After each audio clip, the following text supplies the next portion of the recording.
Hello hi ನಮಸ್ತೆ. ನಾನು ನಿಮ್ಮ ಪ್ರೀತಿಯ Vaishnavi. Welcome to my YouTube channel. So ನಿನ್ನೆ ಸೀಸನಲ್ಲಿ ನಾನು ಹೇಳಿದ್ದೆ ಹೀರೆಕಾಯಿ ಸಿಪ್ಪಿಯ ಚಟ್ನಿನ ನಾನು ಹೇಳ್ಕೊಡ್ತೀನಿ ಅಂತ ಅನ್ಕೊಂಡು. ಸೊ ಹೀರೆಕಾಯಿ ಸಿಪ್ಪಿಯ ಚಟ್ನಿನ ಯಾವ ಥರ ಮಾಡಬೇಕು ಅಂತ ಅನ್ಕೊಂಡು ಇವತ್ತು ನಾನು ನಿಮಗೆ ಹೇಳ್ಕೊಡ್ತೀನಿ.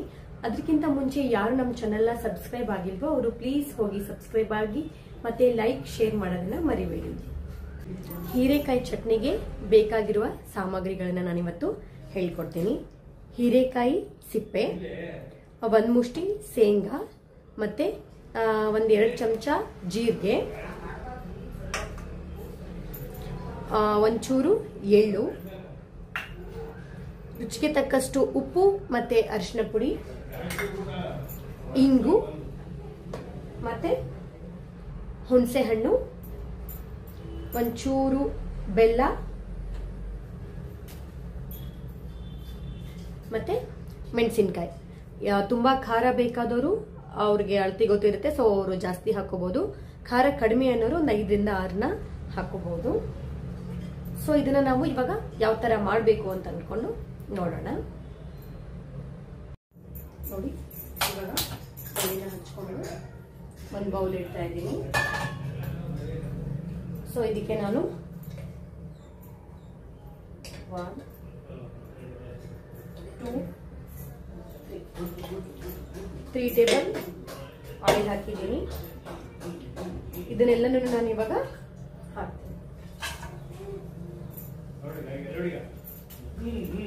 ಮೆಣಸಿನಕಾಯಿ,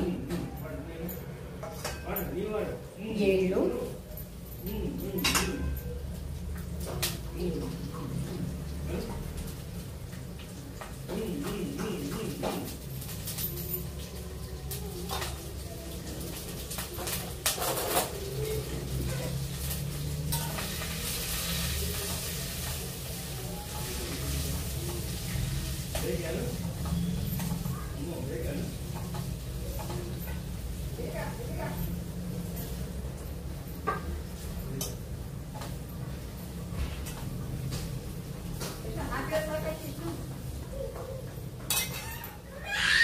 ನೋಡಿ ಲೋ ಫ್ಲೇಮಲ್ಲಿ ಇಟ್ಕೊಂಡ್ಬಿಟ್ಟು ಈ ಥರ ತಾಳಿಸ್ಕೋಬೇಕು.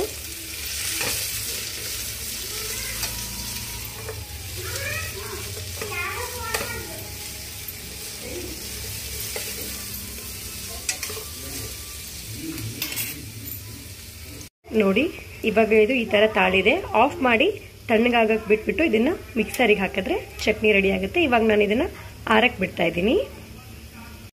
ನೋಡಿ ಇವಾಗ ಇದು ಆರಿದೆ. ಇದನ್ನ ನಾನು ಮಿಕ್ಸರ್ಗೆ ಹಾಕ್ಬಿಟ್ಟು ಗ್ರೈಂಡ್ ಮಾಡಿ ತೋರಿಸ್ತೀನಿ ಹೀರೆಕಾಯಿ ಚಟ್ನಿ ಯಾವ ಥರ ಆಗಿದೆ ಅಂದ್ಕೊಂಡು. ನೋಡಿ ಇದನ್ನ ಗ್ರೈಂಡ್ ಮಾಡ್ಕೋಬೇಕಾದ್ರೆ ಇದಕ್ಕೆ ಯಾವುದೇ ಥರದ ನೀರನ್ನ ಮಿಕ್ಸ್ ಮಾಡಬೇಡಿ. ಇದು ತಾನಾಗೇನೆ ಕರಗಿ ತುಂಬ ಚೆನ್ನಾಗಾಗುತ್ತೆ. ಇವಾಗ ತೋರಿಸ್ತೀನಿ ಯಾವ ಥರ ಆಗುತ್ತೆ ಅಂತ ಅಂದ್ಕೊಂಡು. ಬಟ್ ನೀರು ಮಾತ್ರ ಇದಕ್ಕೆ ಮಿಕ್ಸ್ ಮಾಡಬಾರ್ದು.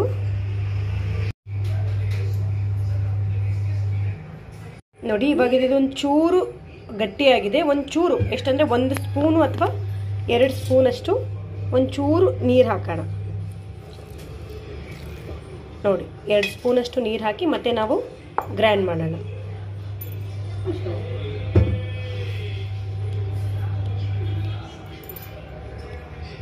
ನೋಡಿ ಇವಾಗ ಹೀರೆಕಾಯಿ ಚಟ್ನಿ ರೆಡಿ ಆಗಿದೆ. ಇದಕ್ಕೆ ನಾವು ಒಗ್ಗರಣೆ ಕಾಯಿಸ್ಕೊಂಡು ಹಾಕೋಬೇಕು ಮೇಲ್ಗಡೆ. ಅವಾಗ ಫುಲ್ಲಾಗಿ ಹೀರೆಕಾಯಿ ಚಟ್ನಿ ರೆಡಿ ಆಗುತ್ತೆ. ಇದನ್ನ ನಾವು ಬಿಸಿ ಅನ್ನಕ್ಕೂ ಹಚ್ಕೊಂಡು ತಿನ್ಬೋದು ಅಥವಾ ಚಪಾತಿ ಭಕ್ರಿಗೂ ನಾವು ಇದನ್ನ ಹಚ್ಕೊಂಡು ತಿನ್ಬೋದು. ಯಾರ್ಯಾರು ಮಾಡಿರ್ತೀರೋ ಅವರು ಹೇಗಾಗಿದೆ ಅಂತ ನನ್ನ ಕಮೆಂಟ್ ಬಾಕ್ಸಲ್ಲಿ ಹಾಕಿ. Thank you.